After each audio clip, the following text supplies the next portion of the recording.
नौजवान नस्ल मुंशियात जैसे लानत से छुटकारा हासिल न कर सकी। आबद उमर ने आज का पाकिस्तान टीवी से गुफ्तगू करते हुए कहा, आज 21वीं सदी की जदीद तरीन टेक्नोलॉजी की दुनिया में हम अभी तक मुंशियात जैसे लानत से छुटकारा हासिल न कर सके। मुंशियात हमारे कौम को दीमक की तरह चाट रहा है। इसमें छोटे बच्चों से लेकर बड़े उम्र के लोगों तक ये लानत वबा की तरह फैल चुकी है।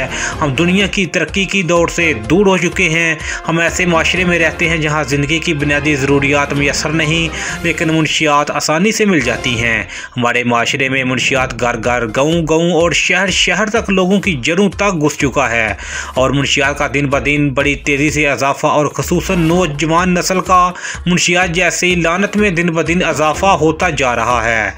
किसी अलमिये से कम नहीं, नौजवान किसी मुल्क की रीढ़ की हड्डी की हैसियत रखती है, लेकिन यहाँ गंगा उल्टा बह रहा है। कोई रोक टोक नहीं, हर चीज़ कानून नाफज करने वाला अदारा हर सरपरस्ती में सरेआम हो रहा है।